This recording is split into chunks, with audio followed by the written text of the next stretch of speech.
BBC বাংলার সাক্ষাৎকারে আপনাদের স্বাগত জানাচ্ছি। আমি মীর সাব্বির। আজ আমার সাথে রয়েছেন বাংলাদেশের অন্তর্বর্তী সরকারের প্রধান উপদেষ্টা অধ্যাপক মোহাম্মদ ইউনূস। প্রধান উপদেষ্টা, আপনাকে অনেক ধন্যবাদ বিবিসি বাংলার সাথে সাক্ষাৎকারে যোগ দেওয়ার জন্য। আপনাকেও ধন্যবাদ।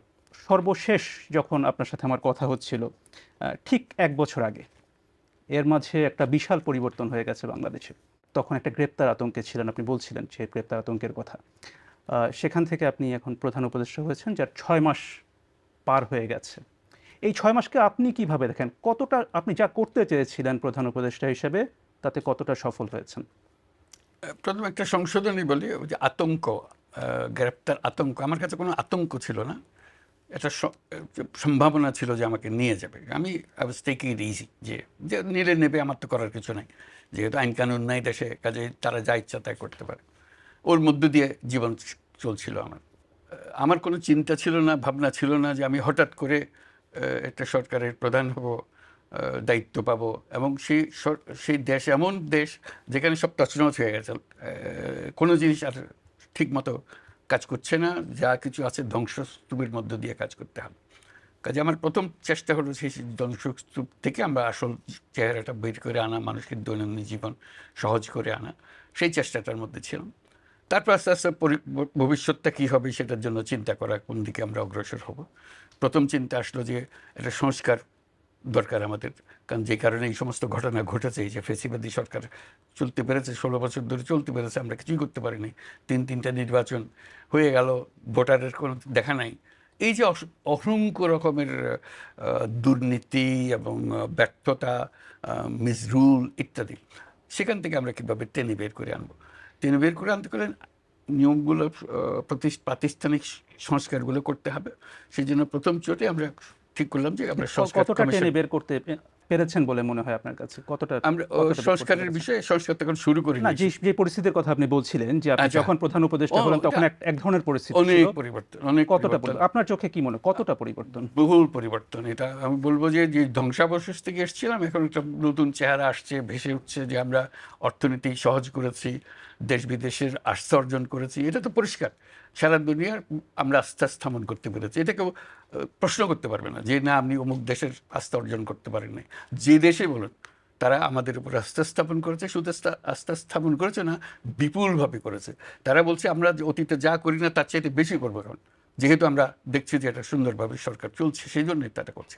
ঠিক আছে, এটা একটা তো বড় প্রমাণ। এটা যখনই আপনি দেশের সারিগুলো দেখবেন, প্রত্যেকটা দেশ নিজে এসে বলেছে আমরা তোমাদেরকে সমর্থন করছি, তোমাদের যা দরকার আমরা দেব। অবিশ্বাস্য রকমের সহায়তা দিয়েছে তারা। বিদেশে আপনি আস্থা এবং সমর্থনের কথা বলছিলেন। আমি যদি দেশের প্রসঙ্গে আসি, আইন শৃঙ্খলার প্রসঙ্গে আসি, আইন শৃঙ্খলা পরিস্থিতির অবনতি নিয়ে কিন্তু অনেক সমালোচনা হচ্ছে, এবং আমি যদি পুলিশের এবং মানবাধিকার সংস্থাগুলোর পরিসংখ্যান দেখি, অপরাধ কিন্তু বেশ কিছুটাই বেড়েছে। তো এটা আপনারা কেন নিয়ন্ত্রণ করতে পারছেন না? আপনি আস্থার কথা নিয়ে শুরু করেছিলেন, আমি আস্থাতে ফিরে যাই, দেশ বিদেশের আস্থা। তো দেশের মানুষের আস্থা আছে কিনা আমাদের উপরে, এটি হলো বড় কথা। আমার মনে হয় দেশের মানুষের আস্থা আমাদের উপরে আছে, বিপুল পরিমাণে আছে। কাজে সেটা হলো বড় প্রমাণ। আমরা কি করছি না করছি এগুলো খুচরো বিষয় আছে, আমরা খুচরো বিষয়ে এটাতে ভালো এটাতে মন্দ, কিছু ভালো কিছু মন্দ হতে থাকবে। এটা একটা জগৎ, যেটা অপরিচিত জগতের সঙ্গে আমরা এসছি। আমরা কোনো এক্সপার্ট এসে এখানে বসে নাই, আমরা এসছি যার জগৎ থেকে এসছি, নিজের মতো করে চেষ্টা করছি কিভাবে করতে পারি। তার মধ্যে ভুলভ্রান্তি হতে পারে, কিছু ভালো করেছে, কিছু ভালো করতে পারিনি, এটা হতে পারে, এটা আমি অস্বীকার করছি না। মানে ভালো হয়নি কোনটা আপনার চোখে? কোনোটাই ভালো হয়নি সেই অর্থে। যত ইচ্ছা আমাদের ইচ্ছা তো অনেক, আমরা রাতারাতি দেশ পরিবর্তন করতে চাই, সেটা তো আমরা পারিনি, সময় লাগবে। সেটার জন্য আমরা চেয়েছিলাম যে এখনই আমরা ডায়ালগটা শুরু করব, সংলাপটা শুরু করব, এটাও পারিনি। সংলাপ শুরু হতে হতেও দেরি হয়ে যাচ্ছে।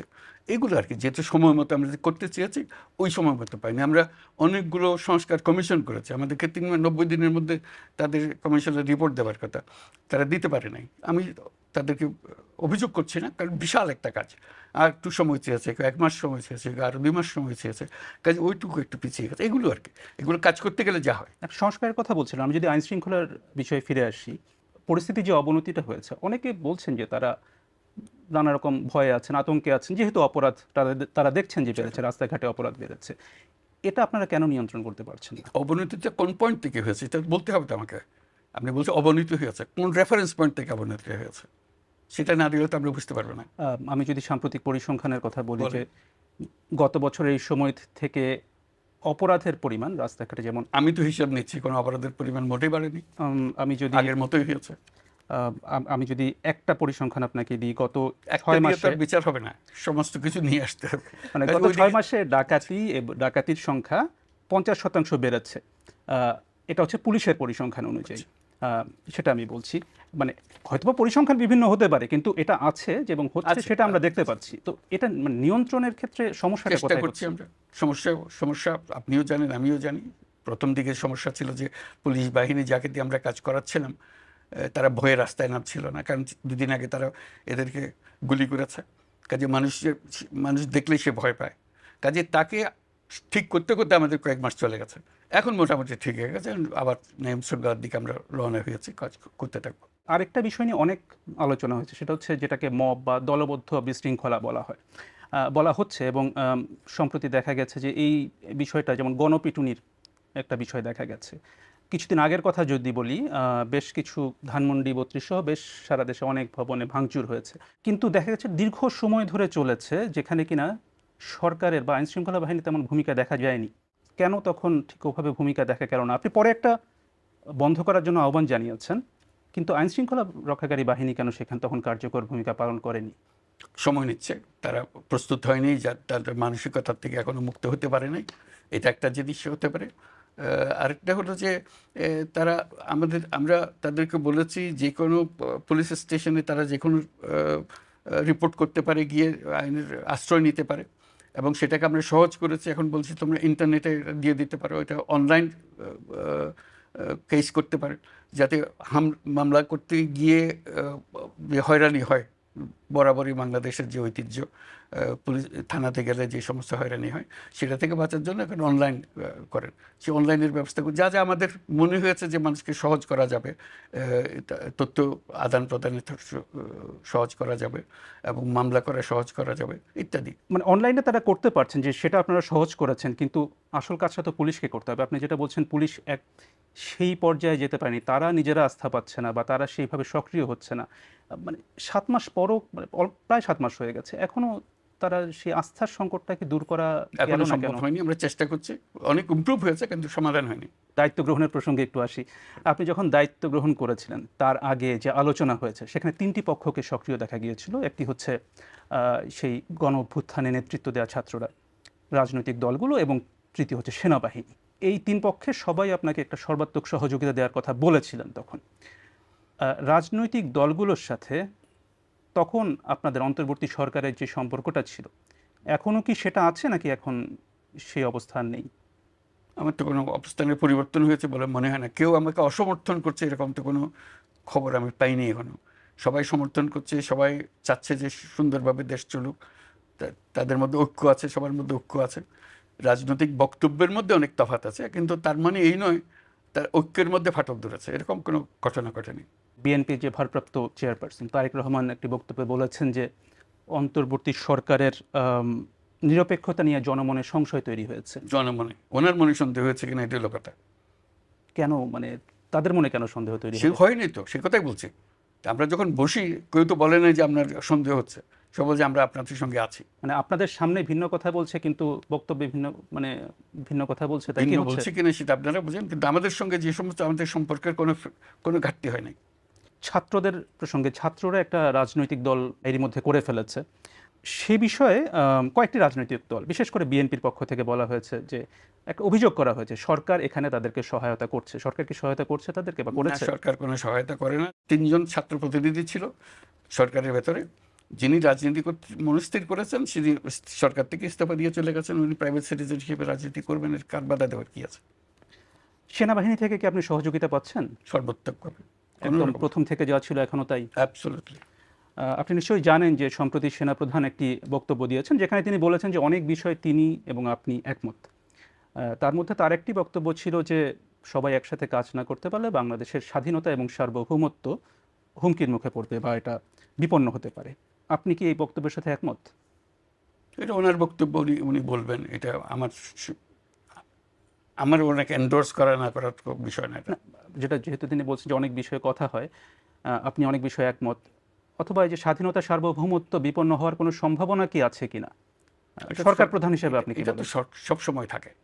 একটা পলাতক দল দেশ ছেড়ে চলে গেছে, বা তাদের নেতৃত্ব চলে গেছে, তারা সর্বাত্মক চেষ্টা করছে এটাকে আনসেটল করার জন্য। এটা তো সবসময় থ্রেট আছে, প্রতিক্ষণই আছে, প্রতি জায়গাতেই আছে, কাজে এটা তো সবসময় থাকবে। মানে হুমকিটা কি আপনি বলছেন আওয়ামী লীগ থেকে, ক্ষমতাচ্যুত আওয়ামী লীগ থেকে? অবশ্যই এটা তো অবভিয়াস। তারা মাঝে মাঝে ঘোষণা করছে, বক্তৃতা দিচ্ছে, অ্যাড্রেস করছে, আমরা সবাই শুনছি, মানুষ উত্তেজিত হচ্ছে। আপনি এখন যেটা বললেন যে তাদের দিক থেকে নানা রকম কর্মকাণ্ড আছে, হুমকিটা কোথায় এই ওই যে মুহূর্তে? এই যে অ্যাড্রেস করছে, জাগো, কাজে নামো, ইত্যাদি ইত্যাদি অনেক আহ্বান জানাচ্ছে না, কর্মসূচি দিচ্ছে, হরতাল করো, অমুক করো। এটা মানুষ কীভাবে নেবে এটাকে বলেন? এটা কীভাবে মিষ্টি মুখে চলে যাবে সব? অন্তর্বর্তী সরকারের একটি বড় লক্ষ্য হিসেবে আপনি সংস্কারের কথা বলেছেন, এবং এটা নিয়ে আপনারা অনেকগুলো কমিশনও গঠন করেছেন। কিন্তু এখন যেহেতু আপনারাই বলছেন যে এই বছরের শেষে নির্বাচন হবে, তো এই অল্প সময়ের মধ্যে আপনারা সংস্কার কতটা করতে পারবেন বলে মনে করেন? সেটা আমরা প্রক্রিয়া শুরু করেছি। আমরা একেবারে প্রত্যেকটা সুপারিশ দেব, সুপারিশের সঙ্গে কথা থাকবে আপনার রাজনৈতিক দল এটা কি সমর্থন করে, এটাতে রাজি আছেন, রাজি থাকতে বলেন, রাজি না থাকলে বলেন, বা এই যে সুপারিশটা আছে সেটার মধ্যে যদি কোনো একটা সংশোধনী এলে আপনি রাজি হবেন সেটা বলেন। এটা কি নির্বাচনের আগে সংশোধনটা করা ঠিক হবে, এটা কি এই নির্বাচনের পরে কি, সব প্রশ্নের এখানে সমাবেশ আছে। রাজনৈতিক দলকে শুধু বলতে হবে এটা আমি মানি, এটা রাজি, এটা আমি, এটা বলে দিলে সব কিছু মিলালে তারপরে আমরা একটা ঠিক করব সবাই কোন সুপারিশে সবাই একমত হয়েছে। এরকম যে সমস্ত সুপারিশে তারা একমত হয়েছে সেগুলো আমরা আলাদা একটা কাগজে নিয়ে আসবো। এই বিষয়ে, এই সমস্ত বিষয়ে সবাই একমত হয়েছে, তখন এটাকে আমরা বলবো এটা চার্টার, একটা জুলাই চার্টার। এবং সবাইকে আহ্বান জানাবো আপনারা সবাই যেহেতু একমত হয়েছেন সই করে দেন জুলাই চার্টার, এর মতোই আমরা এখন চলবো। সেই পরিপ্রেক্ষিতে তখন নির্বাচনটা হবে। নির্বাচনের আগে যেটা বলেছেন সেটা নির্বাচনের আগে হবে, যেটা নির্বাচনের পরে বলেছেন সেটা নির্বাচনের পরে হবে, এটা আপনাদের বিষয়। কিন্তু আপনারা একমত হয়েছেন, সেই ঐক্যমত্যে আমরা গঠন করার চেষ্টা করছি। তাহলে কি বলা যায় যে নির্বাচনটা এবছরের মধ্যেই হচ্ছে? আমরা তো সেটা ঘোষণা করে দিয়েছি, আবার নতুন করে আর বলার তো কিছু নাই। সর্বশেষ যখন আপনার সাথে কথা হচ্ছিল তখন আপনি একটা বিষয় বলেছিলেন যে এই যে আপনার উপরে যে মামলা, হয়রানি, এসব কারণে আপনি ব্যক্তিগত জীবনে নানাভাবে প্রভাবিত হচ্ছেন।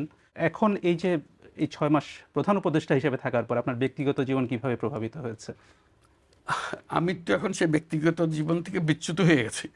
এখন তো আমার জীবন অন্য রকমের, এই বদ্ধ করে কাজ করার মতো জীবন। আমার দিকে ওদিকে কাজ করার সুযোগ নেই, যেটুকু করার খুব সীমাবদ্ধভাবে আমাকে ফোকাসড ওয়েতে সেগুলো করতে হচ্ছে। কাজে ওটার সঙ্গে এটার কোনো তুলনা করতে পারছি না আমি। ওইটা আমি ফ্রি জীবন, আমি যা ইচ্ছা তাই করছিলাম, এখন তো সেটা আর করা যাচ্ছে না। গণ অভ্যুত্থানের পর থেকে ভারতের সাথে বাংলাদেশের সম্পর্কের একটি অবনতি দেখা গেছে। এখন দুই দেশের সম্পর্ক এখন কোন পর্যায়ে আছে? খুবই ভালো, আমাদের সম্পর্কের কোনো অবনতি হয় নাই। আমি যেভাবে ব্যাখ্যা করে এসেছি আমাদের সম্পর্ক সবসময় ভালো থাকবে, এখনও ভালো আছে, ভবিষ্যতেও ভালো থাকবে। বাংলাদেশ ভারতের সম্পর্ক ভালো না থেকে উপায় নেই। আমাদের সম্পর্ক এত ঘনিষ্ঠ, আমাদের পরস্পরের উপর নির্ভরশীলতা এত বেশি, এবং আমাদের ঐতিহাসিকভাবে, রাজনৈতিকভাবে, আমাদের অর্থনৈতিকভাবে আমাদের সম্পর্ক এত ক্লোজ সম্পর্ক, সেটার থেকে আমরা বিচ্যুত হতে পারবো না। তবে মাঝখানে কিছু কিছু দ্বন্দ্ব দেখা দিয়েছে, আমি হচ্ছে মেঘ দেখা দিয়েছে। এই মেঘগুলো মোটামুটি এসছে অপপ্রচার থেকে। অপপ্রচারের সূত্র কারা সেটা অন্যরা বিচার করবে, কিন্তু এই অপপ্রচারের ফলে আমাদের সঙ্গে একটা ভুল বোঝাবুঝি হয়ে গেছে।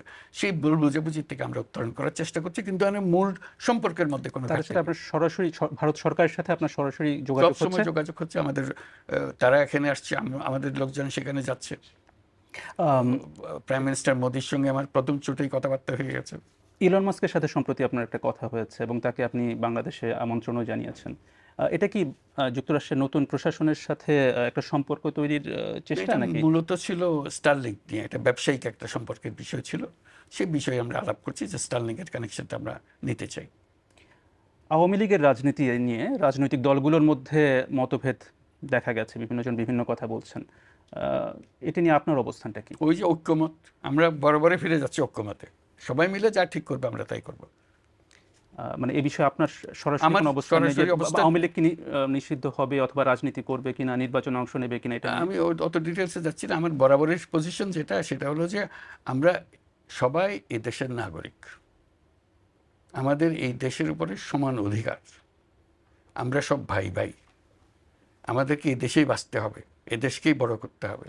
কাজে যে মত দল করবে তো বটে, সব কিছু করবে, কারো কোনো এই দেশ থেকে কেড়ে নেওয়ার, এদের তার অধিকার কেড়ে নেওয়ার কোনো উপায় নাই। কিন্তু যে অন্যায় করেছে, যার বিচার হওয়া উচিত, তার বিচার হতে হবে, এটুকুই শুধু। বাংলাদেশের যে রাষ্ট্রীয় কাঠামো, তাতে সরকার প্রধানের সাথে রাষ্ট্রপতির একটা নিয়মিত যোগাযোগ থাকার কথা। আপনার সাথে কি বর্তমান রাষ্ট্রপতির সাথে যোগাযোগ হয়? যখনই প্রয়োজন হয়, শুধু শুধু তো গিয়ে ওনার সময় নষ্ট করার দরকার নেই, যখনই দরকার হয় আমরা তার কাছে যাই।